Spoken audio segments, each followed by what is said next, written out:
Hello दोस्तों, स्वागत है आपका एक और नई वीडियो में। दोस्तों, अगर वीडियो अच्छा लगे तो वीडियो को लाइक कर दें और चैनल को सब्सक्राइब। तो चलिए वीडियो शुरू करते हैं। आज हम सुनेंगे कि गरुड़ पुराण की कहानी। तो वीडियो शुरू करते हैं। मत्स्य अवतार भगवान विष्णु के प्रथम अवतार है।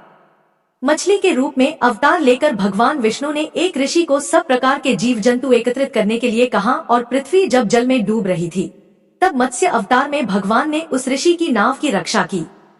इसके पश्चात ब्रह्मा ने पुनः जीवन का निर्माण किया।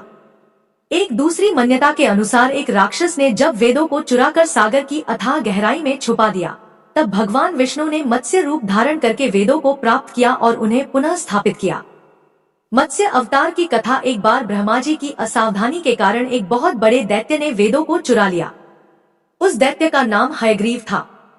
वेदों को चुरा लिए जाने के कारण ज्ञान लुप्त हो गया। चारों ओर अज्ञानता का अंधकार फैल गया और पाप तथा अधर्म का बोलबाला हो गया। तब भगवान विष्णु ने धर्म की रक्षा के लिए मत्स्य रूप धारण करके हयग्रीव का वध किया और वेदों की रक्षा की। भगवान ने मत्स्य का रूप किस प्रकार धारण किया, इसकी विस्मयकारिणी कथा इस प्रकार है। कल्पांत के पूर्व एक पुण्यात्मा राजा तप कर रहा था। राजा का नाम सत्यव्रत था। सत्यव्रत पुण्यात्मा तो था ही, बड़े उदार हृदय का भी था। प्रभात का समय था। सूर्योदय हो चुका था। सत्यव्रत कृतमाला नदी में स्नान कर रहा था। उसने स्नान करने के पश्चात जब तर्पण के लिए अंजलि में जल लिया तो अंजलि में जल के साथ एक छोटी सी मछली भी आ गई। सत्यव्रत ने मछली को नदी के जल में छोड़ दिया। मछली बोली, राजन, जल के बड़े बड़े जीव छोटे छोटे जीवों को मारकर खा जाते हैं। अवश्य कोई बड़ा जीव मुझे भी मारकर खा जाएगा। कृपा करके मेरे प्राणों की रक्षा कीजिए। सत्यव्रत के हृदय में दया उत्पन्न हो उठी। उसने मछली को जल से भरे हुए अपने कमंडलू में डाल लिया। तभी एक आश्चर्यजनक घटना घटी। एक रात में मछली का शरीर इतना बढ़ गया कि कमंडलू उसके रहने के लिए छोटा पड़ने लगा। दूसरे दिन मछली सत्यव्रत से बोली, राजन, मेरे रहने के लिए कोई दूसरा स्थान ढूंढिए, क्योंकि मेरा शरीर बढ़ गया है। मुझे घूमने फिरने में बड़ा कष्ट होता है। सत्यव्रत ने मछली को कमंडलू से निकालकर पानी से भरे हुए मटके में रख दिया। यहाँ भी मछली का शरीर रात भर में ही मटके में इतना बढ़ गया कि मटका भी उसके रहने के लिए छोटा पड़ गया।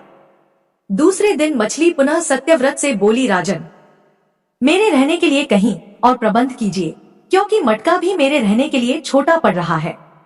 तब सत्यव्रत ने मछली को निकालकर एक सरोवर में डाल किया, किंतु सरोवर भी मछली के लिए छोटा पड़ गया। इसके बाद सत्यव्रत ने मछली को नदी में और फिर उसके बाद समुद्र में डाल दिया। आश्चर्य! समुद्र में भी मछली का शरीर इतना अधिक बढ़ गया कि मछली के रहने के लिए वह छोटा पड़ गया। अतः मछली पुनः सत्यव्रत से बोली, राजन, यह समुद्र भी मेरे रहने के लिए उपयुक्त नहीं है। मेरे रहने की व्यवस्था कहीं और कीजिए। अब सत्यव्रत विस्मित हो उठा। उसने आज तक ऐसी मछली कभी नहीं देखी थी। वह विस्मय भरे स्वर में बोला, मेरी बुद्धि को विस्मय के सागर में डुबो देने वाले आप कौन हैं? मत्स्य रूपधारी श्रीहरि ने उत्तर दिया, राजन, हयग्रीव नामक दैत्य ने वेदों को चुरा लिया है। जगत में चारों ओर अज्ञान और अधर्म का अंधकार फैला हुआ है। मैंने हयग्रीव को मारने के लिए ही मत्स्य का रूप धारण किया है। आज से 7वें दिन पृथ्वी प्रलय के चक्र में फिर जाएगी। समुद्र उमड़ उठेगा। भयानक वृष्टि होगी। सारी पृथ्वी पानी में डूब जाएगी। जल के अतिरिक्त कहीं कुछ भी दृष्टिगोचर नहीं होगा। आपके पास एक नाव पहुंचेगी। आप सभी अनाजों और औषधियों के बीजों को लेकर सप्तऋषियों के साथ नाव पर बैठ जाइएगा। मैं उसी समय आपको पुनः दिखाई पड़ूंगा और आपको आत्म तत्व का ज्ञान प्रदान करूंगा। सत्यव्रत उसी दिन से हरि का स्मरण करते हुए प्रलय की प्रतीक्षा करने लगे। 7वें दिन प्रलय का दृश्य उपस्थित हो उठा। समुद्र भी उमड़कर अपनी सीमाओं से बाहर बहने लगा। भयानक वृष्टि होने लगी। थोड़ी ही देर में सारी पृथ्वी पर जल ही जल हो गया। संपूर्ण पृथ्वी जल में समा गई। उसी समय एक नाव दिखाई पड़ी। सत्यव्रत सप्तऋषियों के साथ उस नाव पर बैठ गए। उन्होंने नाव के ऊपर संपूर्ण अनाजों और औषधियों के बीज भी भर लिए। नाव प्रलय के सागर में तैरने लगी। प्रलय के उस सागर में उस नाव के अतिरिक्त कहीं भी कुछ भी नहीं दिखाई दे रहा था। सहसा मत्स्य रूपी भगवान प्रलय के सागर में दिखाई पड़े। सत्यव्रत और सप्त ऋषि गण मत्स्य रूपी भगवान की प्रार्थना करने लगे। भगवान से आत्मज्ञान पाकर सत्यव्रत का जीवन धन्य हो उठा।